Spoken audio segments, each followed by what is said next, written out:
Tamil Nadu Congress committee ST துறை சார்பில் ஆணவ படுகொலைகளை தடுக்க தனி சிறப்பு சட்டம் இயற்ற கோரி மத்திய மாநில அரசுகளை வலியுறுத்தி சென்னை ராயப்பேட்டை சத்தியமூர்த்தி பவனில் மாபெரும் உண்ணாவிரத போராட்டம் எஸ்சி துறை மாநில தலைவர் MP ரஞ்சன்குமார் தலைமையில் நடைபெற்றது.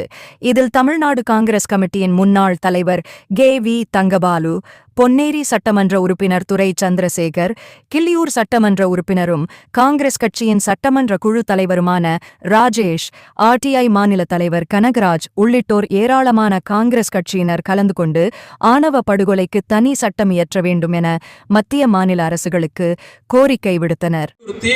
இந்த சட்டம் இயற்றுறதுக்காக தான் இந்த போராட்டம். ஏன் இந்த சட்டம் இயற்றணும்னு கேட்குறோன்னா, சட்டம் ஏற்கனவே அட்ராசிட்டிக்கு தனியாக சட்டம் இருக்குது, வன்கொடுமைக்கு தனியாக சட்டம் இருக்குது. அப்படின்னா பெண்களுக்கு கூட காலையில் SS பாலாஜி அவர்கள் தெளிவாக இந்த சட்டத்தை பற்றி சொன்னார்.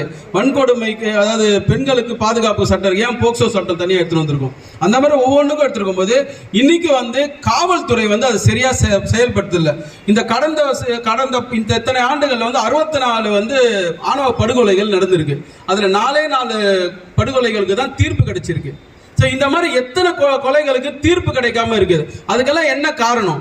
அப்ப தண்டனைகளும் இங்க இருக்கிற சட்டத்துல, அண்ணா சொன்ன மாதிரி சட்டத்துல அவ்வளவு ஓட்டைகள் இருக்கு.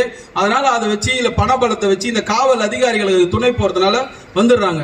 நான் தென் மாவட்டங்கள் எஸ்சி துறை தலைவர் ஆனதுக்கு அப்புறமா தென் மாவட்டங்கள்ல அதிகமா நடக்கிற இந்த வன்கொடுமைகளுக்கு நான் நேரில் சென்று பார்க்கும் போது அங்க பாத்தீங்கன்னா நான் நேரடியாக அந்த மக்களை சந்திக்கும் போது பாத்தீங்கன்னா நிறைய விஷயங்கள் தெரிஞ்சுது. குறிப்பா அங்க திருநெல்வேலிக்கு ஒரு SP சிலம்பரசன் இருக்காரு. அவர் இந்த 2.5 வருஷமா இருக்காரு. இந்த 2.5 வருஷத்துல கிட்டத்தட்ட நானே ஒரு 17 முறை போயிருப்பேன். எல்லாமே பாத்தீங்கன்னா ஜாதி ரீதியான அட்ராசிட்டி தான் அங்கே நடந்திருக்கு. படுகொலைகள் நடந்திருக்கு, வெட்டு, இந்த மாதிரி இந்த சின்னதோரை பார்த்துருப்பீங்க. அப்புறம் சந்தியான்னு ஒரு பொண்ணு கொண்டுட்டாங்க, ஒருதலை காதலா. அப்புறம் மணிமுத்தாறில் குளிக்க போன 2 பேரை அடிச்சாங்க, பட்டியலின மக்கள். இந்த மாதிரி தொடர்ந்து நடக்குது. ஏன் அந்த அதிகாரி இன்னும் அங்கே மாற்றப்படாமல் இருக்கிறாங்க? எனக்கு அது எங்கள் சட்டமன்ற தலைவரை வச்சுட்டே இந்த கேள்வி. ஏன்னா அவர் சட்டமன்றத்தில் இதெல்லாம் கேட்கணும், நீங்களும் சட்டமன்ற உறுப்பினர் இருக்கணும். இந்த சிலம்பரசன்ற எனக்கும் அவருக்கும் எந்த வித காழ்ப்புணர்ச்சியும் இல்லை, தனிப்பட்ட இதில். இது சமூக அக்கறை. ஏன்னா அவங்க செய்கிற செயலை நம்ம ஒவ்வொரு முறையும் இந்த அரசுக்கு எதிராக யார் பேசினாலும் இந்த அரசுக்கு நாம வக்கீல் மாதிரி போய் நம்ம முன்னால நிற்கிறோம். பல விஷயங்களை நம்ம பேசிட்டு இருக்கோம். ஆனால் இந்த மாதிரி ஒரு விஷயங்கள் நடக்கும்போது நாங்க தானே பேசுறோம், நீங்க தானே கூட்டணியில் இருக்கிறீங்க, ஏன் இந்த மாதிரி நடக்குதுன்னு ஒவ்வொரு பாதிக்கப்பட்டவங்களை பார்க்கும்போது எங்களை கேள்வி கேட்கிறாங்க. ஸோ அந்த சிலம்பரசன்ற ஒரு SP யாருடைய கருணை அடிப்படையில், யாருடைய சிபாரிசில் இவ்வளோ பிரச்சனைகள் நடக்குது, இவ்வளோ வன்கொடுமை நடக்குது, ஏன் அந்த அதிகாரத்திலேருந்து அவர் மாற்றாம இடமாற்றாம இருக்கிறாங்க? அங்கே ஒரு தெளிவாக ஒரு விஷயம் சொன்னாங்க. அங்கே இருக்கிற மக்கள் என்ன சொல்றாங்கன்னா, இங்க பாத்தீங்கன்னா நார்த் வட இந்தியாவிலேருந்து அர்ஷாக் ஒருத்தர் இருந்தாரு ஒரு 3 வருஷத்துக்கு முன்னாடி. அர்ஷாகார்க்குன்னு அவர் இருக்கும்போது பாத்தீங்கன்னா இந்த மாதிரி ஜாதிய ரீதியான பிரச்சனைகளே இல்லாம இருந்தது. அவர் இங்க இருக்கிற எந்த சமூகத்துடைய பின்னணியிலும் வராதனால எல்லாருடைய நடுநிலையா இருந்தாரு. சட்ட ஒழுங்க ரொம்ப தெளிவா அவர் ஃபாலோ பண்ணாரு. அதனால இங்க இருக்கிற மக்கள்லாம் நிம்மதியா இருந்தாங்க. நாங்க அப்போ அந்த மாதிரி ஒரு அதிகாரி இருக்கும்போது இதெல்லாம் நடக்காம இருந்தது இல்ல, ஏன் நீங்க இருக்கும்போது இந்த மாதிரி நடக்குதுன்றத இந்த முதல்வர், இந்த அரசு இதை கவனிக்கணும். நான் தனிப்பட்ட, திரும்பி சொல்றேன், தனிப்பட்ட முறையில் எந்த விருப்பம் இருக்கு. அதே மாதிரி இந்த கவின் அவர்கள் படுகொலையில அந்த ஆய்வாளர், இன்ஸ்பெக்டர் பேர் என்ன, லட்சுமணன் காசி பாண்டியன்ற ஒரு இன்ஸ்பெக்டர் ஏற்கனவே அவன் குடும்பத்தில் மிரட்டியிருக்காருன்னு தகவல் கொடுக்குறாங்க. அந்த காசி பாண்டியன் இன்ஸ்பெக்டர் முதல் தகவல் அறிக்கையை பதிவு பண்ணாம இருந்திருக்காங்க. அதுக்கப்புறமா இந்த உடல் வாங்க மாட்டேன்னு ஆர்ப்பாட்டம்லாம் பண்ணதுக்கு அப்புறமா தான் அவங்க அப்பா FIR, அவங்க அப்பா அம்மா மேல FIR பதிவு பண்றாங்க, அரெஸ்ட் பண்ணல. ஒரு சூழல் இருக்கும் போதும் ஏன் அந்த இன்ஸ்பெக்டர் இன்னும் இடம் மாற்றாம இருக்குது இந்த அரசு?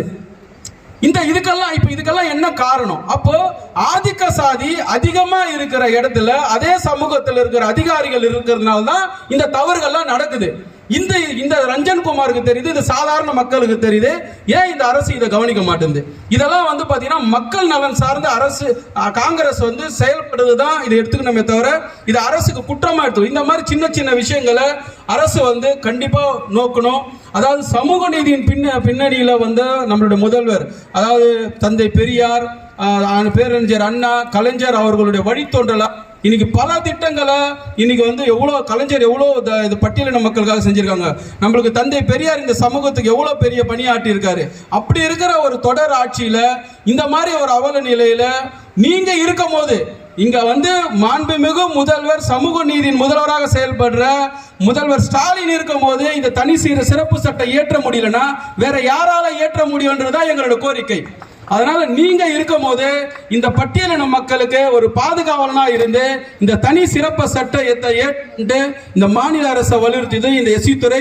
அதற்கு எங்கள் சட்டமன்ற எதிர்க்கட்சி தலைவரும் எங்கள் தமிழ்நாடு காங்கிரஸ் கமிட்டி தலைவரும் சட்டமன்ற உறுப்பினர்களும் அதை சட்டமன்றத்தில் பேசி அதற்கு சட்டமன்றத்தில் ஒரு தீர்மானம் நிறைவேற்றி இந்த சட்டத்தை கொண்டு வர நீங்க எல்லாம் வந்து உதவி செய்யணுன்றதை இந்த நேரத்தில் உங்ககிட்ட, ஏன்னா அண்ணன் சொன்ன மாதிரி இது உள்கூட்டம், அதனால நாங்க உரிமையா பேசிக்கிறோம். இது வந்து வெளியே இல்லை, நாங்க எங்க கட்சிக்குள்ள பேசுறோம்.